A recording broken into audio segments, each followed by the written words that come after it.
Quase todo mundo já ouviu falar dos 10 mandamentos, certo? Ou pelo menos acha que ouviu. Acontece que a história por trás daquelas famosas tábuas de pedra, bom, ela é cheia de reviravoltas, de detalhes que a gente nem imagina e que, olha, mudam bastante a nossa percepção. Para começar, vamos direto para aquela cena clássica que todo mundo tem na cabeça. O Monte Sinai, Moisés, raios, trovões, aquele momento super dramático em que Deus entrega a lei para o povo de Israel. É uma imagem fortíssima, né? Tá gravada no nosso imaginário cultural. Só que, e se essa cena for só a pontinha do iceberg? É isso que a gente vai fazer aqui. Vamos mergulhar fundo nesse que é um dos textos mais influentes da história. E o que a gente vai encontrar é uma história muito, mas muito mais complexa e cheia de vida do que só uma lista de pode ou não pode. A ideia é olhar para esses mandamentos de um jeito totalmente novo. Então vamos lá. Primeira grande surpresa logo de cara. Os 10 mandamentos não aparecem uma vez só na Bíblia. Eles estão lá 2 vezes, em 2 livros diferentes. E não foi um erro de cópia, um copia e cola que deu errado. Cada versão tem o seu porquê, o seu contexto.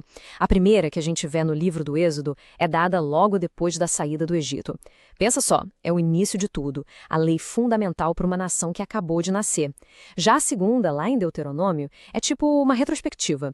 40 anos depois, Moisés está recontando a lei para uma geração nova, que está prestes a entrar na Terra Prometida.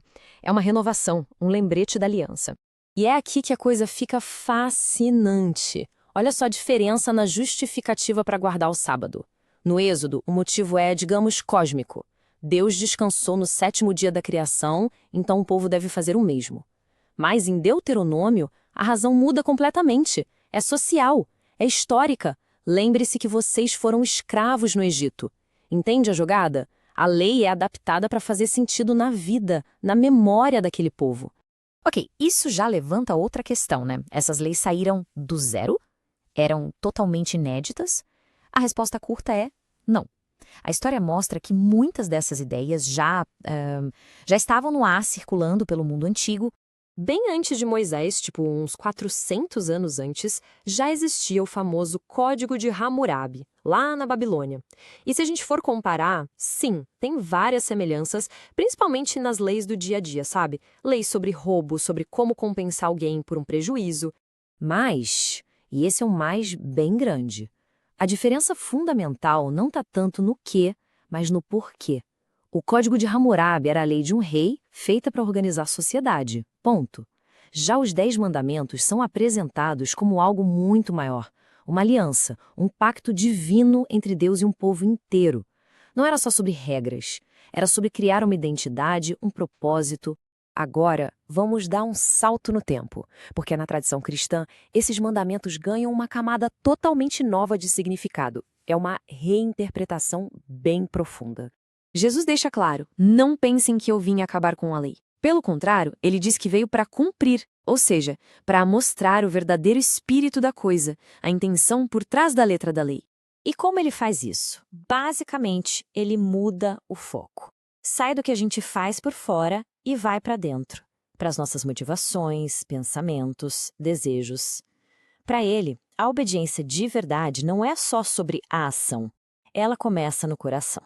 Um exemplo perfeito disso. A lei diz, não matarás. Simples. Mas Jesus vai além. Ele diz que se você ficar com raiva do seu irmão no seu coração, o problema já começou ali. Ele vai na raiz da violência, que é a raiva. E a mesma lógica se aplica ao adultério. A lei proíbe o ato. Mas Jesus diz que se você olhar para alguém com um desejo impuro no seu coração, a questão já está ali. A pureza, então, não é só uma questão física. É uma questão de mente, de coração. E, no fim das contas, ele resume tudo, toda a lei, em 2 ideias centrais e superpoderosas. Primeiro, ame a Deus. Segundo, ame o próximo como a si mesmo. A lógica dele é que se o coração for guiado por esses 2 princípios, todo o resto, todos os outros mandamentos vão acontecer naturalmente. Mas o impacto dos mandamentos vai muito além da teologia. Ele está literalmente esculpido em pedra em algumas das obras de arte mais famosas que existem. Peguemos o Moisés de Michelangelo, por exemplo, uma obra-prima esculpida ali entre 1513 e 1515.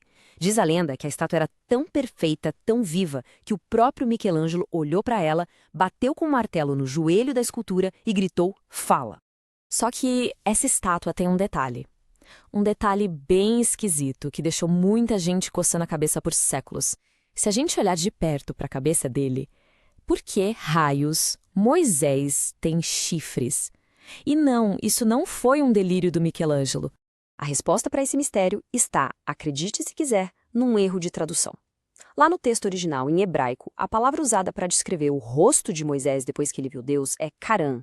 Essa palavra vem de uma raiz, keren, que pode significar duas coisas, chifre ou raio de luz. Pois é, e quando São Jerônimo foi traduzir a Bíblia para o latim, séculos depois, ele olhou para a palavra e escolheu o chifre. A tradução ficou cornuta, que significa chifrudo. E essa única escolha, essa única palavra, traduzida de um jeito, influenciou a arte ocidental por centenas de anos. Foi por isso que tivemos um profeta com chifres em vez de um com o rosto radiante, brilhando. Michelangelo, como um bom artista da sua época, só seguiu o que era tradição, o que estava escrito na versão da Bíblia que ele conhecia. Isso tudo nos deixa com uma pergunta para pensar, né? Quantos outros fatos que a gente toma como certos na história não foram moldados por uma única palavra, por uma escolha de um tradutor?